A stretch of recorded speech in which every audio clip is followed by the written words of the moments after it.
J'ai toujours eu 4 vies, parfois en parallèle d'ailleurs. Pendant 15 ans de ma vie, j'ai eu 4 métiers différents. J'ai toujours d'abord été un dirigeant d'entreprise. Donc j'ai assumé des fonctions, principalement de direction des ressources humaines, dans différents environnements. Le monde de l'éducation supérieure au management, une école de commerce, le monde de l'hôtellerie de luxe, des hôtels, des palaces, le monde de la banque, en l'occurrence les caisses d'épargne en France, et puis aujourd'hui ce qu'on appelle les professional service firms, des firmes de services professionnels, et en l'occurrence Mazars. À côté de ça, j'ai toujours été un prof, puis un dirigeant d'école, puis aujourd'hui, je dirais, quelqu'un qui participe à la vie globale des business schools au travers des systèmes d'accréditation et de promotion de ces business schools.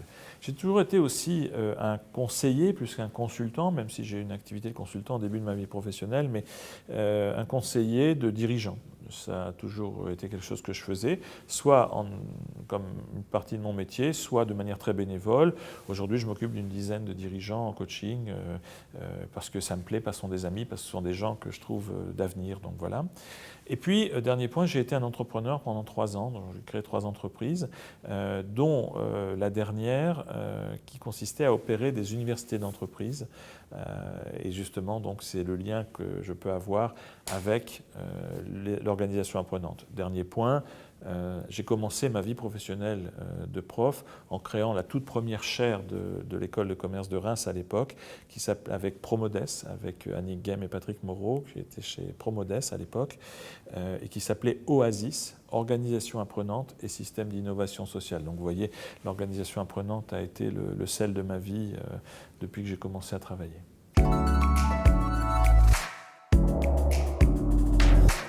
Aujourd'hui, sur cette réflexion, il y a 3 personnes sur lesquelles je vais revenir. Gary Hamel, on l'a vu. La deuxième personne dont je vais vous parler maintenant, c'est Rita McGrath. Rita doit être 3e ou 4e ou 5e peut-être au Thinkers 50, c'est-à-dire les penseurs les plus influents en management aujourd'hui, les plus écoutés des grands patrons et aussi de leurs collègues académiques. La grande théorie de Rita McGrath, c'est assez intéressant, c'est d'ailleurs sa thèse portée là-dessus, c'était comment on peut acquérir de la compétence dans le processus d'innovation. C'est-à-dire pendant qu'on innove, comment on construit la compétence. Donc c'est vraiment quelqu'un qui est au cœur de la question de l'organisation apprenante. Donc ce n'est pas acquérir pour toujours des compétences qu'on va garder, puisqu'aujourd'hui l'obsolescence des compétences est rapide, mais c'est de dire comment on va, au fur et à mesure de notre évolution et de notre innovation, capitaliser les compétences qu'on apprend. Elle dit d'ailleurs, il y a 3 choses. Il y a la valeur de marché, il y a la valeur d'entreprise et il y a l'isolation concurrentielle. La valeur de marché, c'est quelle valeur accordent vos clients et le marché à ce que vous faites. Je vous donnerai un exemple juste après là-dessus.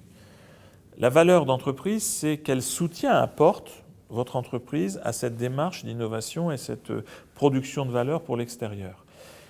On a tort de penser que les deux vont de pair. Très souvent, vous avez des gens qui ont une reconnaissance forte par le marché, mais qui n'ont pas le soutien interne, et qui fait que l'organisation, loin de soutenir le développement, au contraire, va le freiner ou le désorienter. Comme à l'inverse, parfois, vous avez un très fort soutien dans l'entreprise, donc une valeur entreprise forte, mais une valeur marché faible, et pour autant, parce qu'on est bien dans l'entreprise avec ce qu'on fait, on va continuer à le faire. Enfin, dernier point, l'isolation concurrentielle. Ce que nous dit Rita McGrath, c'est que l'avantage que vous avez va dépendre de votre capacité à ne pas être copié tout de suite, et en masse par plein de gens. Donc il faut que vous soyez relativement préservé pendant un petit temps, au moins le temps de vous développer, parce que sinon après c'est compliqué et vous n'y arriverez pas. Donc ces 3 dimensions doivent être communément présentes pour avoir une situation qui vous permet là de créer dans l'instant des nouvelles compétences et de les développer. Mais ce que vous dit Rita McGrath, ce qu'elle nous dit, c'est que cet avantage est transitoire. Et donc, ce qu'il faut comprendre dans la notion d'organisation apprenante, c'est l'absence de staticité des organisations. C'est-à-dire qu'une organisation, elle peut avoir été apprenante, par exemple, au début des années 2000, et ne plus l'être du tout 5 ans après. Donc, il ne faut pas penser ça comme une sorte de maturité absolue d'une organisation capable en permanence de toujours se renouveler, parce qu'on sait que c'est plus compliqué que ça, c'est plus cyclique, c'est plus sinusoïdal. Là, c'est une autre référence, c'est Charles Handy qui vous parle de ce qu'on appelle les second curves, en fait, la capacité à se réinventer. Si on prend une seconde pour expliquer l'idée, la second curve de Charles Handy, c'est simple à comprendre, c'est un jour il était perdu dans les montagnes sur les hauteurs de Dublin, pourtant il vient de là-bas, les Wicklow Mountains, et il demande son chemin à un autochtone en disant mais comment je peux aller à Avoca, qui est le nom d'une petite ville où il a donné une conf. Il dit c'est très simple, vous passez la première montagne, deuxième montagne, tout droit, vous allez traverser un pont et sur la gauche un bar Shining Red, Davis Bar. Vous avez compris? Et donc Andy dit, bah oui, c'est simple, une montagne, deux montagnes, tout droit, tac, Davis Bar. Il dit, bon, ben, 1,5 kilomètre avant, vous tournez à droite. Et Andy dit, mais c'est con comme indication, c'est tellement irlandais, quoi. Comment je peux savoir que je suis 1,5 kilomètre avant? Sauf qu'en même temps qu'il se dit ça, il se dit, mais c'est ça le monde moderne. C'est-à-dire que si je ne suis pas capable, 1,5 kilomètre avant, de tourner, alors je finirai ma vie à boire des bières à Davis Bar. Et ça, tout le problème est celui-là. C'est-à-dire que vous voyez, il y a des second curves. Quand est-ce que je l'apprends? Et il y a deux problèmes dans la second curve. C'est qu'au moment où vous pouvez l'apprendre, c'est trop tôt parce que vous êtes en plein développement, vous marchez vachement bien. C'est votre Web TV qui fonctionne, vous dites, merde, c'est bien l'organisation apprenante, il faut maintenir cet avantage. Sauf que, donc, vous n'avez pas envie, si vous voulez, à ce moment-là, de changer. Tout vous pousse à ne pas changer. Et à un moment, peut-être que les gens regarderont moins les émissions parce qu'il y aura eu trop de vieux radoteurs comme moi qui auront toujours parlé des mêmes choses, diront, bon, changeons de sujet, c'est moins important, puis on a tout compris, ça va. Et là, vous serez dans votre courbe descendante. Et bien sûr, vous aurez l'envie de changer à ce moment-là, sauf qu'il sera tard, parce que quand vous êtes dans la courbe descendante, vous n'avez plus les ressources nécessaires au changement. C'est-à-dire que là, ça devient cher de changer. Et vous voyez ces deux points, entre les deux courbes qui se croisent. Celui où c'est trop tôt pour changer, parce que non, mais je ne suis pas allé au bout de mon truc, quoi. On n'est pas au bout de l'histoire. Donc je vais m'entêter et continuer à faire mon truc. Trop tôt. Ou trop tard. C'est ah là là, bah maintenant je sais qu'il faut que je change. Hein. Ouais, enfin, plus personne ne veut de moi. Eh bien, là, au milieu, c'est ce que les Anglais appellent la grenouille dans la casserole. C'est-à-dire que si vous jetez une grenouille dans une casserole bouillante, hop, de peur, elle va sauter. Si vous la démarrez à froid, il y a des chances qu'elle se laisse tranquillement carboniser sans s'en rendre compte. Physiquement, ça ne marche pas du tout, mais c'est une image, ils appellent ça frog in the kettle, c'est une image classique chez les anglo-saxons. Mais vous voyez, c'est ça le moment. Et l'organisation apprenante, c'est celle qui consiste à être capable de bouger dans le premier point, pas dans le deuxième. Sinon, là, c'est l'organisation résiliente, mais c'est autre chose. C'est un autre sujet, voyez. Donc, Rita McGrath vous dit, ce qui est important, c'est la capacité à cumuler en phase d'innovation des nouvelles compétences. Maintenant, ça implique, si je prends un exemple très précis de ce que dit Rita, par exemple ce qu'on appelle le discovery planning. Ça, c'est un élément, c'est un concept très important dans l'organisation apprenante, le discovery planning. Le discovery planning, ça consiste à dire que plutôt que de planifier l'innovation dans les grandes structures de manière extrêmement carrée dès le départ, et en disant après il faut que les choses arrivent comme on les a planifiées, l'idée c'est de se dire non, restons souples dans la manière de concevoir les choses, plutôt que de mettre des deadlines par exemple, mettons plutôt non pas des deadlines mais des points d'étape ou des choses qui permettent de dire est-ce qu'on a franchi l'étape ou pas. Ça va correspondre à d'autres concepts dont vous avez entendu parler, le manifeste agile, le Agile Manifesto, les méthodes Scrum, ce genre de choses. Donc ce qui est important, c'est comment je suis capable d'ajuster mon processus de planification, par exemple, d'évolution stratégique, pour aussi rester suffisamment souple et pouvoir structurer ces moments différents d'évolution qui vont après construire des compétences. Mais il ne faut pas dire j'ai un gros sac de compétences et c'est ça qui me permet de faire ma planif et mon innovation. Donc sur le digital, c'est pareil.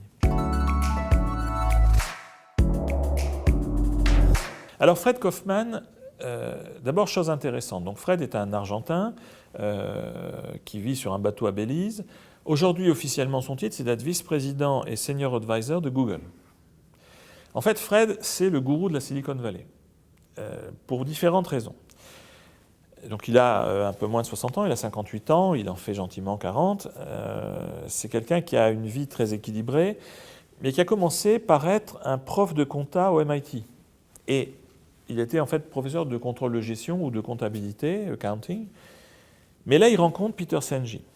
Pourquoi il rencontre Senge? Parce que son travail de thésard, c'est quelque chose d'assez intéressant. Ça consiste à dire, est-ce qu'on a les bons systèmes d'incitation des individus à produire une performance pour l'entreprise? Donc en fait, il travaille sur les systèmes de rémunération de la performance, pour le dire comme ça. Et d'un point de vue très comptable. Mais il veut comprendre le mécanisme qu'il y a entre si je te paye plus, est-ce que tu vas produire mieux? Et puis, voilà, il va assez loin là-dedans, et à ce titre, s'intéresse à ce que fait un de ses collègues, donc Peter Senge, et dans les années 90, Fred va être pris en mentoring par Peter Senge. Et il va commencer à travailler dans ce sens-là, ce qui fait qu'après, dans ses cours de compta, il ne fait plus du tout de la compta, ce qui fait d'ailleurs qu'il va du coup être élu meilleur prof de MIT. Et quand il devient meilleur prof du MIT, il se dit, plutôt que continuer à faire toujours plus de la même chose, il faut que je me renouvelle. Et donc il décide de changer de vie. Et donc Fred Kaufman, à ce moment-là, se lance dans une activité de conseil et va créer une société qui s'appelle Axilent, qui devient très rapidement une société qui va monter jusqu'à 150 consultants dans le monde, avec 7 pays différents, et très très recherché justement pour cette capacité à aider les entreprises à construire des organisations apprenantes et un leadership qui va avec. Bon. Il monte Axilent. Et puis, troisième phase de vie, une fois qu'il a fait ça pendant 10 ans, il a installé ce cabinet qui fonctionne encore très bien, on les utilise, nous. Là, il va vers ce qu'il pense être la quintessence de ce qu'il doit faire. En 2006, il écrit un premier livre qui s'appelle Conscious Business. Et donc, il va commencer à essayer de creuser son idée clé qu'il a accompagnée tout au long de sa vie, qui est finalement, si on prend la question de la rémunération que j'évoquais, qui est de dire comment on va aligner les intérêts individuels forts de différentes personnes dans une organisation avec un projet commun qu'ils acceptent de rejoindre.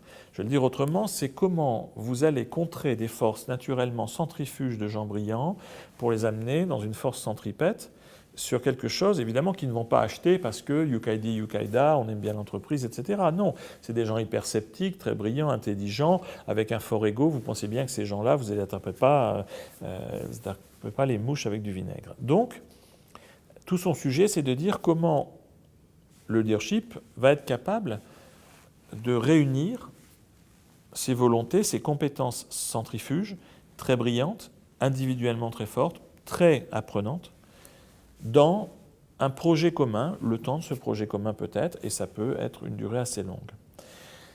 Et à partir de ce moment-là, il va le faire en devenant le conseiller de grands patrons de la Silicon Valley. Vous voyez, 2006, c'est vraiment le moment d'émergence des GAFA, etc.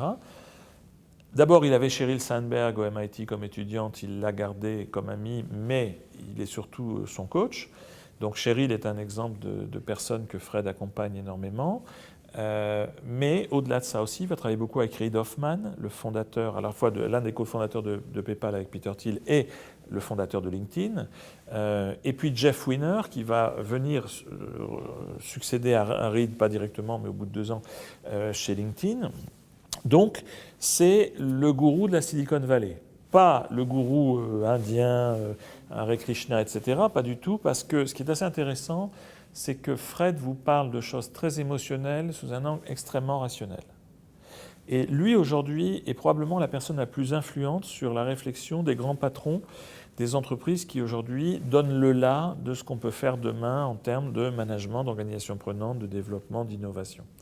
Donc, c'est quelqu'un qu'il faut lire. Je pense qu'il est un continuateur des grands anciens dont on a parlé, mais il est surtout probablement l'une des personnes les plus influentes sur la réflexion moderne sur les organisations apprenantes.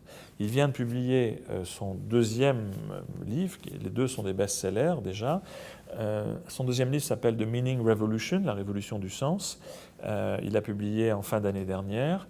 Et la révolution du sens explique de manière extrêmement concrète comment transformer le leadership pour justement aller vers ces organisations apprenantes modernes, intégrant bien sûr la forte dimension digitale, qui sont d'ailleurs l'essence des entreprises qui sont ses clients aujourd'hui, ou en tous les cas où il travaille, puisqu'encore une fois, il est vice-président, après l'avoir été de LinkedIn, et senior advisor sur le leadership development de Google. Donc c'est quelqu'un qui a une pensée extrêmement influente sur une version assez moderne de l'organisation apprenante. L'idée du business conscient, ce n'est pas l'idée de... donc c'est un livre de 2006, mais c'est le point d'entrée de Fred Kaufman. Ce n'est pas l'idée de la responsabilité sociale de l'entreprise, ce n'est pas ça.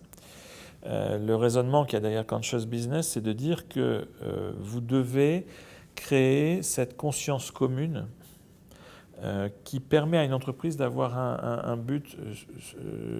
McKinsey appelait ça superordinate, c'est-à-dire un but qui transcende, c'est le mot qu'on va utiliser, l'intérêt même de l'entreprise. Et d'ailleurs, le deuxième livre de Fred, donc sur la Meaning Revolution, présente la nécessité d'un leadership transcendantal qui permet donc de dépasser juste les objectifs, les KPI, ce genre de choses qui n'ont aucun intérêt, mais qui essaie de montrer l'intérêt global de fonctionner sous un autre angle.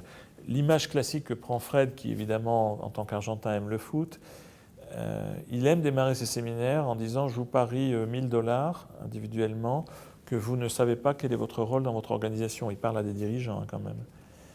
Et donc certains prennent le pari, d'autres non. Mais il leur dit, OK, quel est votre rôle? Et puis il y en a un qui va dire, moi en fait je suis le patron des finances. Puis l'autre va dire, moi je suis le patron des RH. Et puis l'autre va dire, moi je suis en charge du marketing, je suis ceci, je suis cela. Et il prend l'image du foot et il dit, OK, quel est le job d'un défenseur dans une équipe de foot? Et la plupart des gens vont dire, c'est d'empêcher l'équipe d'en face de marquer un but. Même si on dit c'est de servir les attaquants pour qu'ils en marquent un autre, en réalité, c'est faux. Parce que si vous êtes en train de paumer 5-2, c'est pas pareil que si vous gagnez 1-0. Donc, si on introduit cette notion de contexte, et on se dit, mais quelle est la mission numéro 1 du défenseur dans l'équipe de foot ou de l'attaquant? La mission numéro 1 de l'attaquant, c'est pas de marquer un but, comme la mission numéro 1 du défenseur n'est pas de défendre et d'empêcher de marquer un but. La seule mission possible, c'est de faire gagner l'équipe, collectivement. Et donc, ça dépend considérablement du contexte, si vous voulez, dans lequel on se trouve. Si la mission devient de faire gagner l'équipe, votre mission n'est plus d'être un patron financier, un patron RH ou autre. La vraie question, c'est quelle est votre contribution à la réussite de l'autre? Quelle est ma contribution à la réussite collective et non pas à la réussite de moi ou de mon équipe? Et si vous regardez d'ailleurs le rôle d'un directeur général ou d'un président, c'est 100% dédié à la réussite de tous.